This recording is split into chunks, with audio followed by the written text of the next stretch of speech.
Zach's POV. I'm pedaling as some deranged Tour de France reject, and it's barely 8 in the morning. Sweat is already running into my eyes, and my backpack keeps smacking my spine like it's personally offended I exist. Not the heroic first-day energy I planned, but whatever. Wright Industries rises in front of me like this giant glass monument to all the ways I could screw up my life. And the whole ride here, I've been rehearsing the same pathetic line. Hi, I'm Zach Parker, and I totally belong here. Which is hilarious, because the last job I had involved a coffee machine that screamed louder than the manager. I coast to a stop by the building's revolving doors and catch my reflection.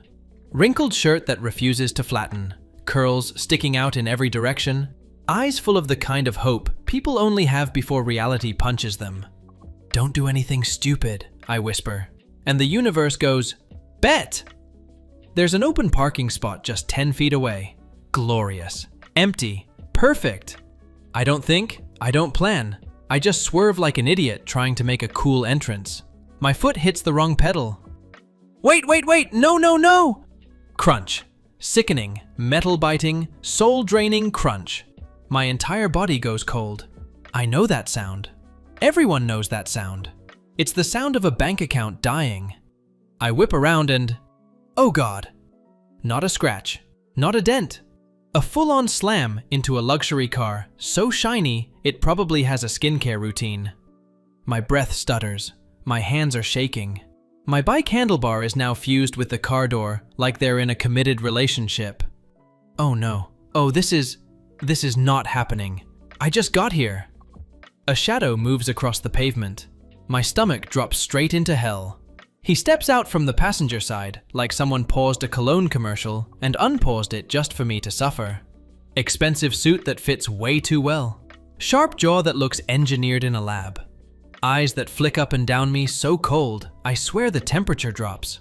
This man has no business being this good looking at 8 a.m. Or ever. Honestly rude. He says nothing at first, just looks at his caved-in car door. Then at my bike. Then at me. My brain decides to help by shutting down completely. I am so sorry, I blurt. This is not... I don't normally...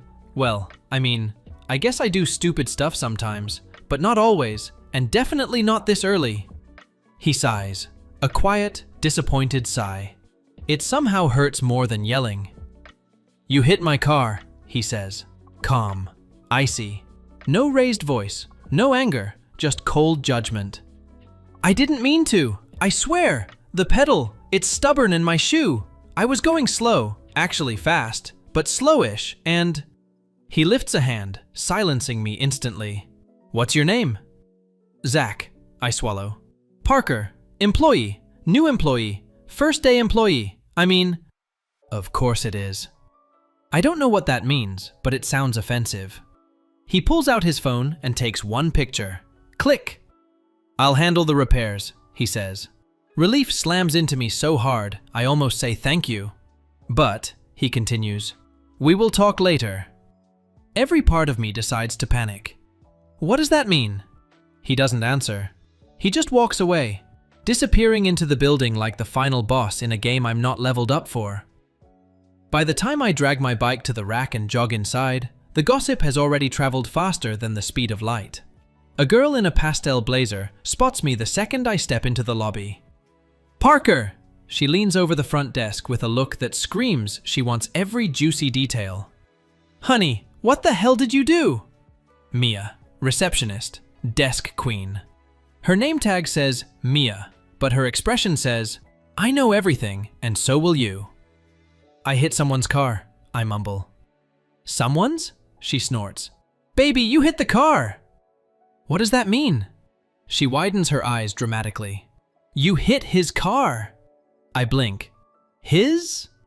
Footsteps echo behind me, slow, controlled, familiar. I don't have to turn around to know who it is.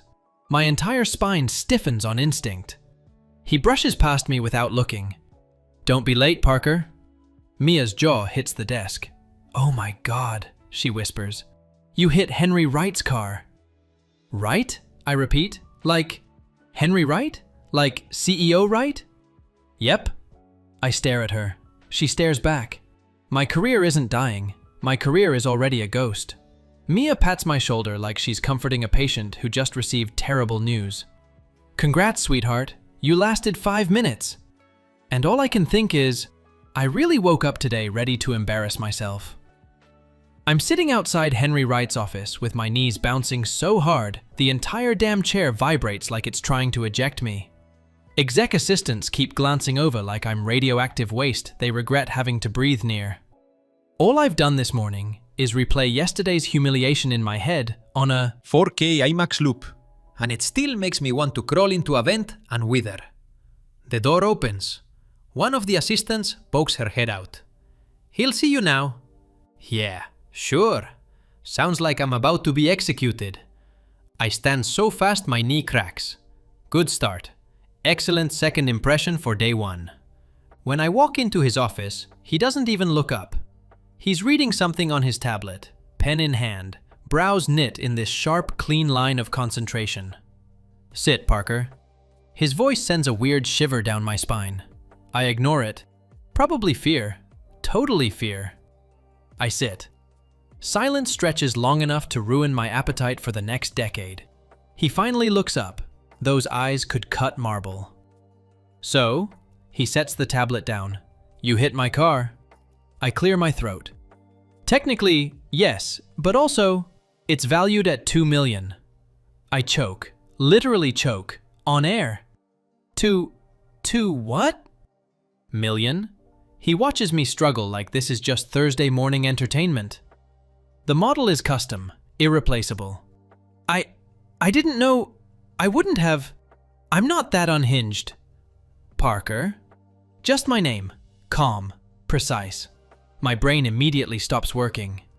"You damaged something irreplaceable," he repeats. "You understand that, yes?" I nod because apparently there is no other correct answer in this universe. "I can work extra hours," I ramble, "or pay in installments for the rest of my life, or sacrifice a kidney. Not both kidneys though, because I need one to live, and probably to, function as an employee." He raises a hand slightly. I shut up immediately. "Your debt isn't monetary." That should calm me, but it absolutely does not. He leans back, steepling his fingers. "Effective immediately, you'll work directly under me." My soul leaves my body. "What?" "You'll become my driver." I blink at him. He blinks back, completely unfazed. "You need someone competent," he continues, "and clearly you need supervision." Competent? I literally crashed into your... Yes. He levels that unreadable stare at me. "And now you'll drive me." There are about 27 reasons this is a terrible idea, but only one thought is actually working in my skull. I'll be alone. With him. Often. Great. Amazing. My heart is now doing backflips for reasons that have nothing to do with fear, and everything to do with the fact that this man is stupidly, unfairly, catastrophically attractive. I swallow. "That's really not necessary, sir." "It is." He stands, signaling the conversation is over. "You'll start tomorrow." A pause. He looks at me like he can already see every mistake I'll ever make. "Don't be late, Parker." I manage to croak out some kind of noise. Maybe a yes, maybe a death rattle. I honestly don't know, and stumble out of the office in shock. The door clicks shut behind me. Mia materializes from behind a potted plant because, apparently, she's part ninja. What happened? I must look like I've been emotionally hit by a truck because she grabs my arm. "Are you fired? Suspended? Did he sue you? Blink twice if you need CPR." I stare at her. "I am his driver." Silence. She blinks, then again. "Driver?" Her voice cracks like a cheap speaker. "Like, with a hat?" "I don't know if there's a hat," I mumble, staring numbly at the carpet. "I hope there isn't a hat." She clutches my shoulders. "He's going to eat you alive, babe."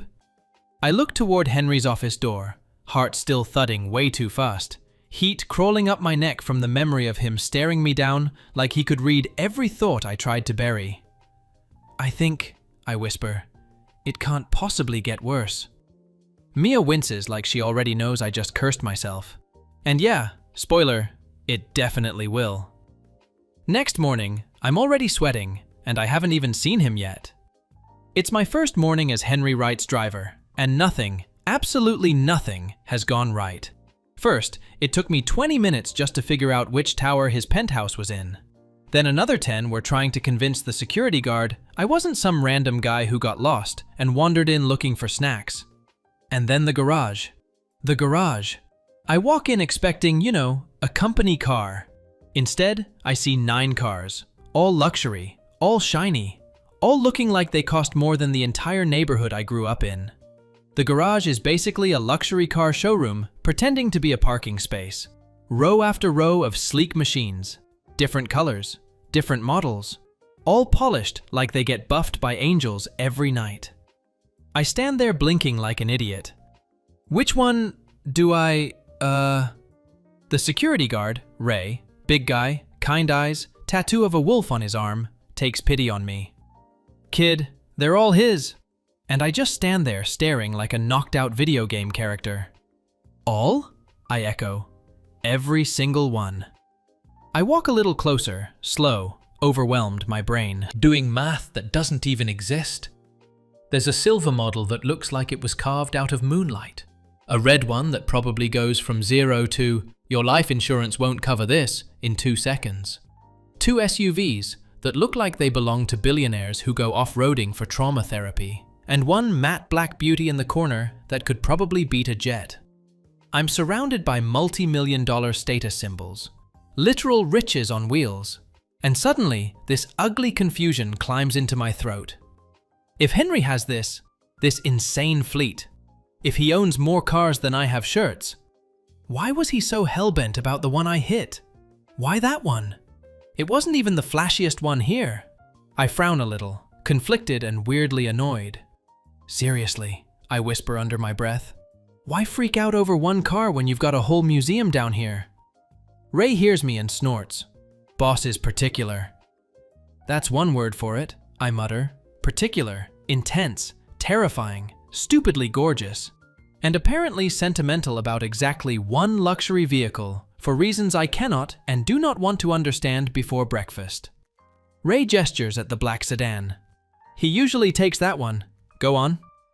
I force myself to walk over, but the question sticks in my head like a splinter.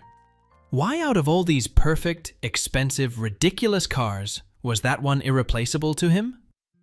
By the time I climb inside the car and adjust the seat, my hands are shaking so bad I grip the steering wheel like it's the only thing keeping me alive. Deep breath. It's fine. It's fine. It's not fine. The rear door opens. I freeze. Henry slides in with the kind of quiet confidence that should be illegal at this early hour. Expensive suit again. Hair immaculate. The same cold expression, like he's already disappointed in something I haven't even done yet. He doesn't acknowledge me, not even a nod. Good morning, I try. Drive. Okay, cool. Love that for me. The silence is so thick, I feel like I'm drowning in it. I try again, because I don't know how to function without filling awkward air. Seat comfortable? No response. Temperature okay? Nothing. You, sleep well? He exhales through his nose. That's enough talking, Parker. I shut my mouth so fast my teeth clack.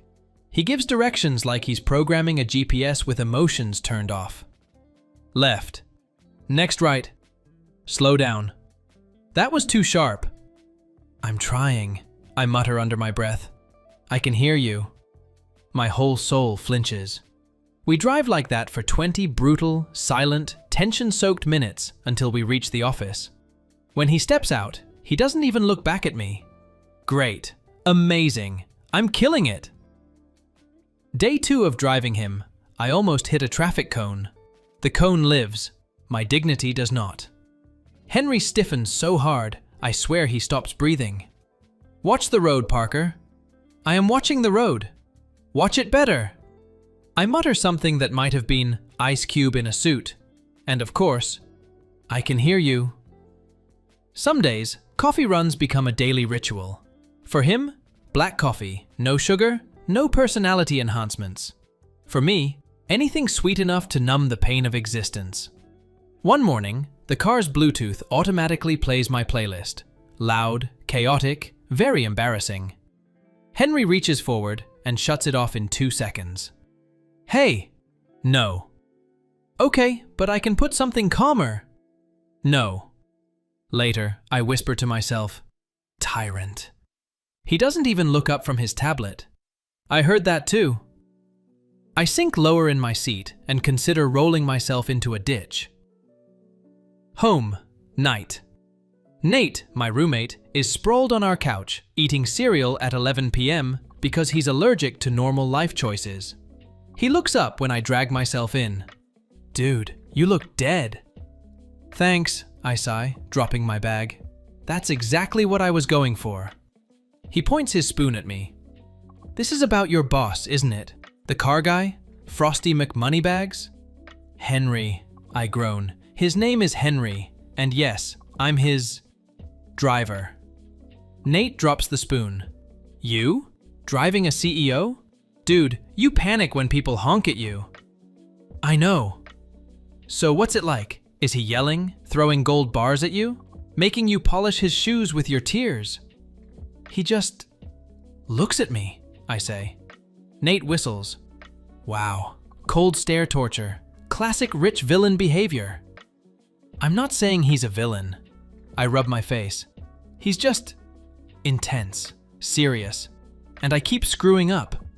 Nate grins way too wide. Or you keep staring at him and messing up because of that jawline. My entire body malfunctions. It's not like, I don't. Nate smirks. Sure, dude. I throw a pillow at his head. End of the week. By Friday, I'm convinced I've gained 3 new wrinkles. Henry says nothing when he enters the car. Nothing the entire ride. Nothing when he exits. But then he pauses on the curb. Just a second. Barely noticeable. His eyes Flick up to the rear view mirror. He looks at me. Not with annoyance, not with disdain, just something I can't name. Something that makes my chest feel too tight for a moment. Then he turns away, expression back to unreadable. He doesn't say anything about the bags under my eyes, or how I'm barely holding it together. He notices. I know he does. He just doesn't say a damn thing, and it bothers me way more than it should. The following Monday, Henry slides into the car with his usual silence, but there's a paper bag in his hand. He places it on the center console without a word. I glance at it. What's that? Breakfast, he says simply. You forgot yours. I noticed. I stare at him through the rear view mirror, but he's already looking at his phone. It's nothing, just a bagel and coffee. But he noticed. 2 weeks later. By the time the clock hits 11 p.m, I'm convinced my body is running on spite alone. The worst part? Henry had told me earlier he wouldn't need a ride home, said he'd figure it out. So I'd driven home. I'd kicked off my shoes. I'd literally face planted into my bed. Then my phone rang. Parker, come back to the office. I need a driver. That was it. No apology, no explanation. Just come back. Now here I am, forehead pressed against the freezing window of the company car, watching rain slam the roof hard enough to drown out my thoughts. My eyelids feel like sandbags. My spine is probably filing for divorce from my body. 2 weeks of this, driving him everywhere, working under him, getting judged by him, trying not to stare at him like an idiot. It's doing a serious number on me. He's been in that meeting for an hour. I just want him to come out so I can drive him home and collapse like a normal, exhausted human being. The glass doors finally slide open.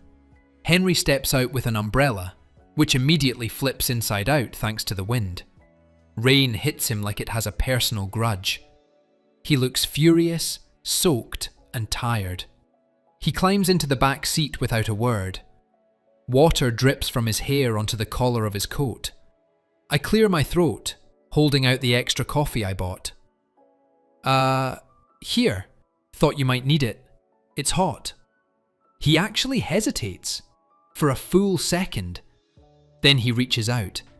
His fingers graze mine. Barely, but I feel it everywhere. A stupid, warm jolt that makes me sit straighter. Thank you, he says quietly. Quietly, like he's human under all that ice. I pull my hand back fast, pretending I didn't just short circuit. We start moving. The rain makes the road glow. He looks drained. His shoulders sag a little, his eyes half-lidded. You okay? I ask before my brain can stop me. He looks at me through the mirror. You're exhausted, he deflects. I huff out a tired laugh. Yeah, being your driver / employee / emotional punching bag, it's a lot. His brow twitches. I don't punch you emotionally. Henry, you shut off my music with hands that have seen the coldest depths of hell. His lips tug, a tiny, reluctant smile. You should rest after this drop, he says softly. I blink. Wait, are you being nice to me? He deadpans. Don't make me regret it. Too late, I grin. Silence settles again, softer this time. A minute later, he speaks. The car, he says. The one you reversed into. My stomach drops. Henry, it was my father's. I freeze. He's not angry. His voice is low, honestly tired. He restored it himself. It was his last project before he passed. Guilt hits me so hard, I grip the wheel tighter. Henry, I had no idea, I whisper. I know. If I'd known, I wouldn't have even breathed near it. He lets out a long exhale, looking out the window. When I saw the dent, it felt like losing him again. My chest twists painfully. I'm so sorry, I say. I'm really just a walking disaster. That gets him. He lets out this short, warm chuckle. Not mocking, real, soft. You are, he murmurs. But you're trying. Something stutters in my chest. Something warm, dangerous. We reach his building. I park, hands still on the wheel. Neither of us moves. The rain patters softly, almost rhythmic. The quiet between us isn't cold anymore. It's heavier, warmer. Like something is humming between us that wasn't there before tonight. He finally opens the door, pauses, and looks back. Good night, Zach.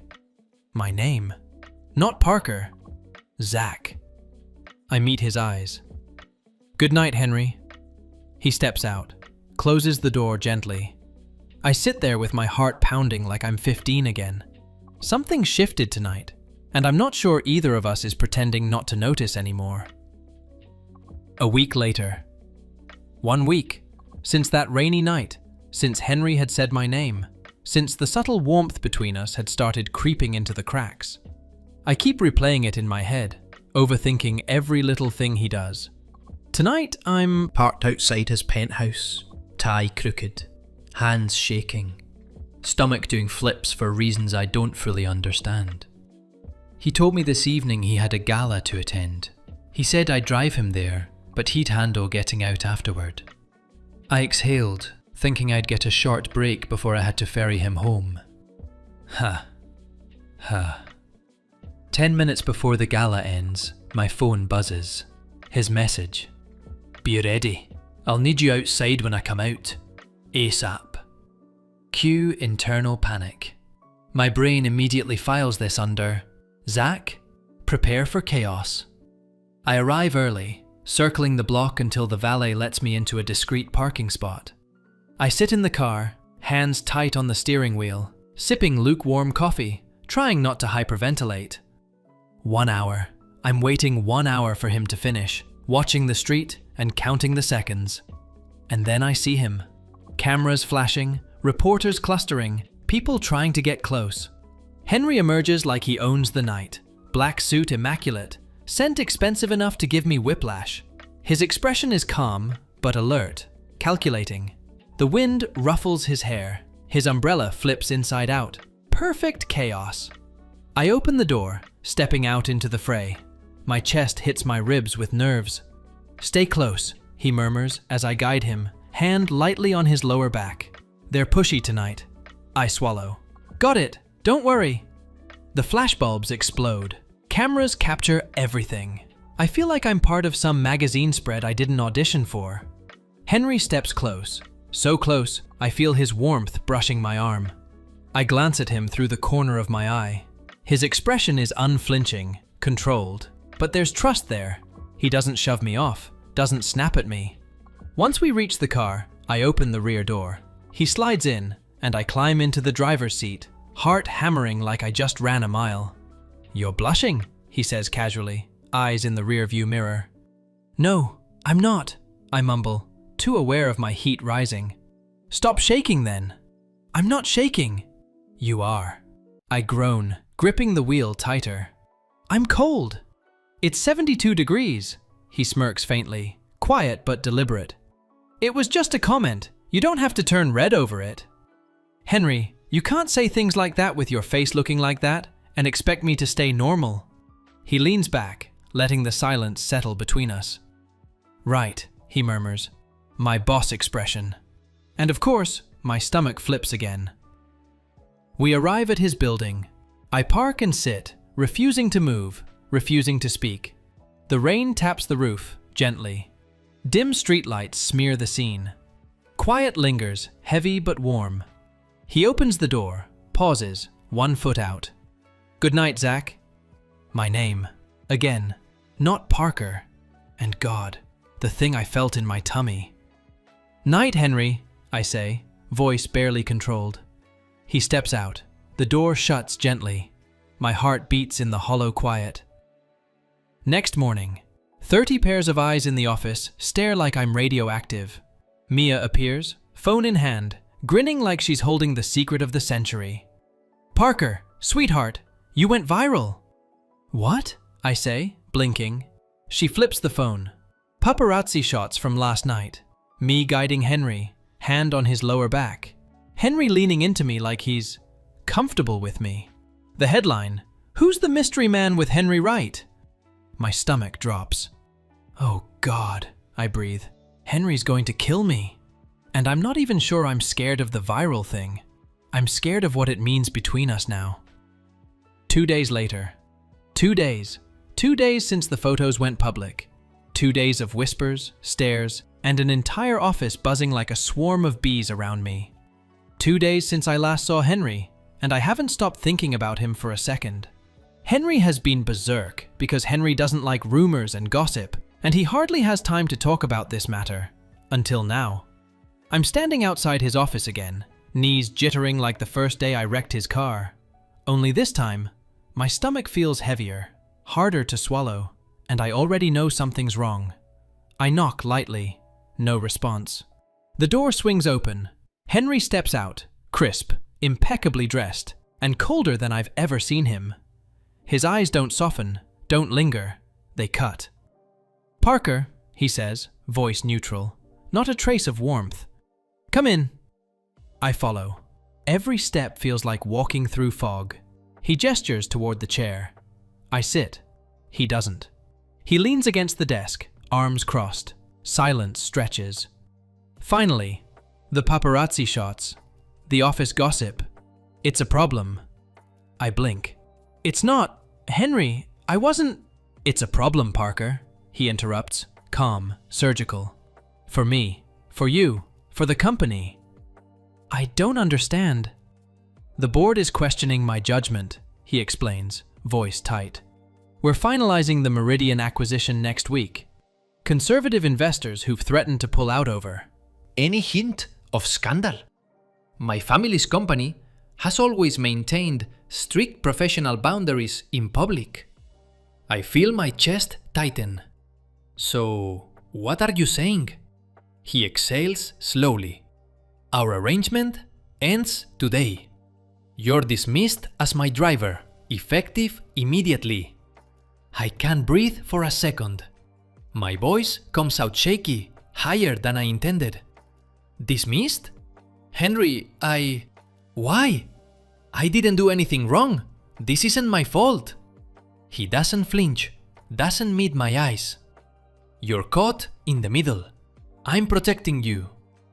I feel my face heat. My chest pounds. Protect me? By taking me away from you? By shutting me out? Why am I always the problem here? He straightens slightly. You think I can choose for myself, Parker? His tone is flat, controlled, final. I'm making a decision. This is for you. No, it's for you, not me. You're punishing yourself for... For what? Letting people see you?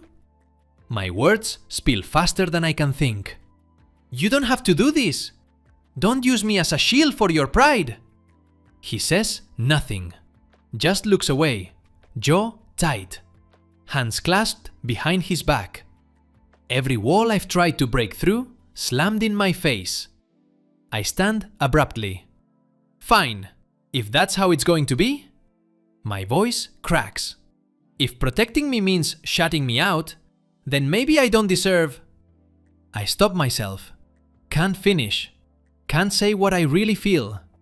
I turn, shove past him, and leave the office. Each step feels heavier than the last. Home. The door opens to Nate, standing there with a worried expression. He steps forward, arms open. Zach! I don't dodge. I don't laugh. I let him pull me into a hug tight. No teasing, no jokes, just grounding warmth. I bury my face in his shoulder. I miss him, I admit quietly. Nate hums, holding me steady. I know, man, I know. I pull back slightly, wiping my eyes, staring at the floor. I think it's over. He doesn't want me anymore. Nate doesn't argue, doesn't comfort with cliches. He just lets me sit there, feeling small and hollow and broken. And for the first time in weeks, I allow myself to imagine a world without him, without Henry in it. Because right now, it feels like that's exactly what I've lost. 3 weeks later, trash bag in hand, I drag it to the curb outside my apartment. The week's exhaustion weighs heavily than usual. 3 weeks. 3 long, miserable weeks of Henry's absence. The office still buzzes with whispers, but it's nothing compared to the ache I feel in the quiet of my apartment. I flick on the streetlight overhead and glance up, and freeze. The familiar matte black Aston is parked right there. My stomach drops. My heart decides to start performing acrobatics. Henry steps out, umbrella in hand, but it's only half used. The storm earlier left him damp, hair mussed, tie slightly crooked, and he looks anxious. For the first time ever, I see him unsettled. Henry, I breathe. My hands twitch around the bag, suddenly too heavy. I tried to stay away, he admits, voice low, rough around the edges. I thought, if I left you alone, it'd protect you, protect us, from everything. I step closer instinctively, forgetting the trash bag entirely. Protect me? From what? He exhales sharply, running a hand over his face. From me, from the scandal, from everything that happened after the gala. I panicked, Zach. My chest twists. You don't need to protect me. You just need to choose me. He swallows hard, stepping closer. Closer than anyone has ever been without causing a full-blown panic in me. His hand hovers near mine. I couldn't see straight. Every day without you felt wrong. Every day I thought I could manage it, but I couldn't. I don't want to lose you, not like this. I stare at him, speechless. Heat flares in my chest, my hands curling into fists of anticipation and relief. You're here, I whisper. You came back. His gaze locks with mine, steady, unwavering. Yes, I'm here. Because if I didn't want you, I wouldn't be. I feel the words land like a punch and a caress all at once. No more games, no more walls. I step forward, closing the distance between us. He doesn't flinch. He leans in. And then, soft, careful, deliberate, our lips meet. Not rushed, not desperate, earned. The kiss lingers, tender but electric. Every frustration, every misstep, every longing moment collapses into it. I let myself finally breathe. When we part, just slightly, he rests his forehead against mine. "You're mine," he murmurs. "You're insane," I say softly, though the smile in my voice betrays me. "I like it," he counters. Weeks later, I'm back at Wright Industries, officially Henry's personal assistant. Promotion? Check. Confidence? Slowly building. Henry shows me the restored Aston. Matte black, perfect, gleaming like nothing ever happened. He hands me the keys. "You're driving," he says, a smirk tugging at one corner of his lips. I laugh, shaking my head. "You're insane." He leans close, voice low, intimate. "You like it." I slide into the driver's seat, heart full. His hand brushes as he climbs in beside me. I glance at him. He's calm, steady, yet there's a warmth in his gaze I've never dared hope for before. "Buckle up, boss," I tease. He smirks. "You wreck this one, Parker, and you'll never leave my bed again." I laugh, soft, content. Guess I'd better drive carefully then. Because this time, I know exactly where I want to go. And who I want riding beside me. Together, steady, committed. And that's exactly where we stay. Epilogue. Few months later. I can't believe this is happening again. The car, the same matte black Aston, gleaming. Perfect. Except, my knuckles are white, my stomach is doing cartwheels, and I'm glaring at the steering wheel like it personally betrayed me. How did I manage this? I mutter under my breath, half to the car, half to myself. Henry's leaning against the hood, arms crossed, that impossibly calm expression plastered across his face. Only this time, there's a glint in his icy eyes that makes my pulse hammer. "You really can't catch a break, can you, Parker?" His voice is low, teasing, and dangerous. It just slipped," I stammer. "I swear I barely tapped the curb." Henry tilts his head, letting a faint smirk tug at his lips. "Barely. Sure. That's not going to pay for it." My chest tightens. I swallow hard. I don't have another job lined up to... Not this time. He steps closer, voice dropping another notch. The calm authority I've always craved, tangled with something softer, hotter. "This time, I think you can pay me differently." My stomach does a full flip. "Differently?" "Yes," he says, eyes tracing me slowly, deliberately. "I want your attention, right now, and I want it all focused on me. Understood?" I swallow, heat crawling up my neck. "Yes, sir." "Not, sir," he murmurs, stepping closer until I can feel the warmth radiating off him. "Henry. Just Henry. You've been calling me boss for months. Let's change the rules tonight." I blink.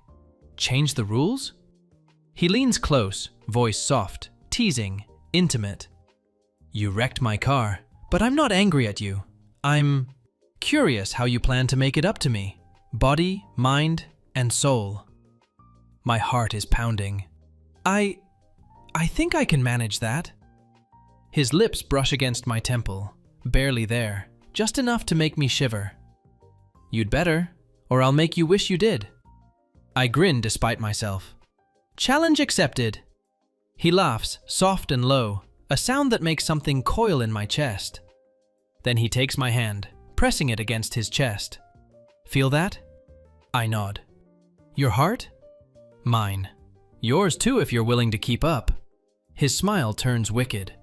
"And tonight, I intend to collect every bit of attention you owe me, starting now." I glance at the car, then back at him, and realize I wouldn't change a thing. "Then, let's start," I whisper, stepping closer.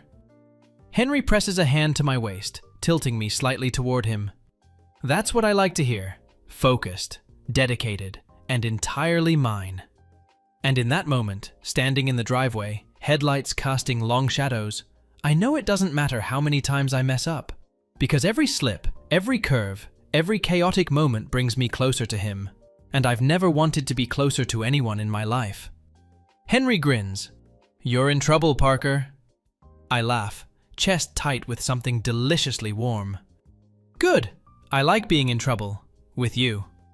And then, just like that, the world narrows down to us. The car, the night, the rain-slicked driveway, and the slow, sweet heat of finally, completely being his. The end. Ever accidentally embarrassed yourself in front of your crush and lived to tell the story? What's your oops moment? Thanks for watching. Subscribe to become part of our Rainbow Force and consider joining our membership for early access and exclusive content. Stay wholesome!